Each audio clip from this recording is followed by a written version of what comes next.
जब से outbreak flag हुआ था उसके बाद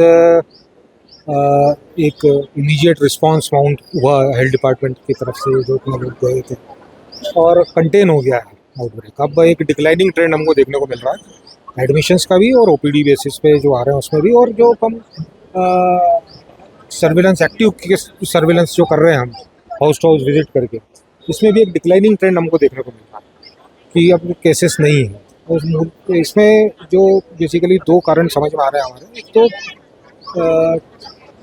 अर्ली आइडेंटिफिकेशन और ट्रीटमेंट, और उसके बाद में जो कंटामिनेटेड सप्लाई जैसा सस्पेक्ट किया जा रहा है वो सप्लाई को, पानी को रोक देना, और एक अल्टरनेट व्यवस्था जो प्रशासन ने यहाँ पर अभी बनाई है जिसमें टैंकर से पानी वितरित किया जा रहा है, तो ये एक सक्सेसफुल स्ट्रेटेजी रही है जो एक डिक्लाइन की तरफ जा रही है। अभी आपको ये सामने आ गया है कि जो पानी है उसी के कारण पूरा हुआ है, ये आप कंफर्म कर सकते हो? टंकी का पानी है या फिर उसमें सीवरेज का पानी मिक्स हो रहा है? देखिए, मल्टीपल सप्लाई सिस्टम्स हैं यहाँ पर, एक प्रकार का सप्लाई सिस्टम नहीं है। और जो भी सप्लाई सिस्टम्स थे हमारे, उनकी जो वाटर टेस्टिंग की है संबंधित, नेक्स्ट स्टेप ये की उन्होंने कि जैसे ट्यूबवेल्स वगैरह उसका क्लोरिनेशन किया है। क्लोरिनेशन के बाद में कैसा एडवाइस किया है कि हम उसको रिपीटेड टेस्ट करते रहेंगे जब तक कि हम उसमें कंटेमिनेशन शून्य नहीं हो जाता और एक ऑप्टिमम लेवल ऑफ क्लोरीन उसके अंदर हमको नहीं मिलता,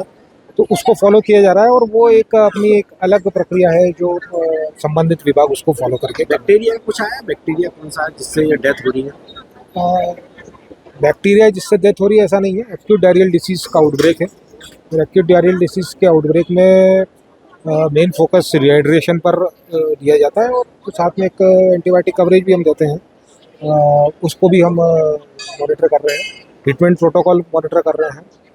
हॉस्पिटल्स विजिट किए, प्राइवेट हॉस्पिटल्स भी गए, गवर्नमेंट हॉस्पिटल्स भी गए हैं। हमारी टीम्स जो एक्सपर्ट्स आए थे उन्होंने हॉस्पिटल्स में विजिट करके पेशेंट से भी इंटरेक्ट किया है। ट्रीटमेंट प्रोटोकॉल को भी ऑब्जर्व किया है कि क्या फॉलो किया जा रहा है। और नंबर ऑफ पेशेंट बता पाएंगे कुछ अभी अस्पताल में? नंबर ऑफ पेशेंट डाटा फिर रेफर करना पड़ेगा। मैंने आपको आपके साथ में जो काम कर रहे हो कहाँ से आए? जैसे ICMR है? हाँ, इसमें NCDC मतलब राष्ट्रीय रोग निगरानी केंद्र जो है भारत सरकार का है, जो ministry of health and family welfare में है, उसके एक्सपर्ट्स आए हैं यहाँ पर। और उसके बाद ICMR कोलकाता से एक्सपर्ट्स आए हैं, एम्स भोपाल से एक्सपर्ट्स आए हैं, और स्टेट के IDS की टीम इसमें ICMR, और इन्होंने अपनी सैम्पलिंग की है। जो सैम्पलिंग के ही एक्सपर्ट्स उन्होंने भेजे हैं, वो उनका सैंपल करके टेस्ट करके उसके रिजल्ट बताएंगे। वो संबंधित अधिकारी के बारे में बता पाएंगे। जांच हुई थी जो सरकारी। इसके अलावा उन्होंने एक रैपिड डायग्नोस्टिक किट भी दी है जो microbiology department of medical college Indore को उन्होंने उपलब्ध कराई है, जिससे कि जो एक समय लग रहा था हमको ऑर्गेनिज्म डिटेक्ट करने में और इसमें, तो वो जल्दी से शीघ्र उसको अपन पता, इसको एक आउटब्रेक कहा जा सकता है। क्योंकि एक नॉर्मल लेवल जो एक कम्युनिटी में अमूमन जैसा पाया जाता है, उसमें एक अचानक से छोटे से टाइम पीरियड में सर्ज है, तो दैट हैज़ बीन कंट्रोल।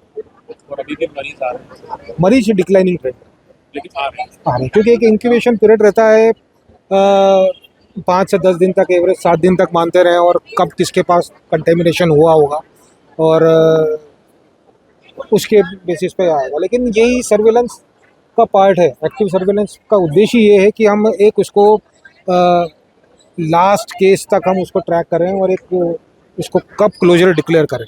तो ये इसलिए इम्पोर्टेंट भी है कि हम आज एक पॉइंट ऑफ टाइम सर्विलेंस करके एक आज का स्टेटस लें, और उसके बाद जिस पेस से हम पिछले 2-3 दिनों से हम देख रहे थे उसको फिर हम कंटिन्यू करते रहेंगे। विभाग के भी कुछ वर्कर्स का हेल्थ डिपार्टमेंट के बीमार हुए हैं,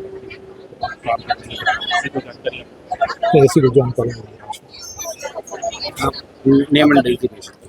doctor Ashwin Bhagwat, state surveillance officer, government of Madhya Pradesh.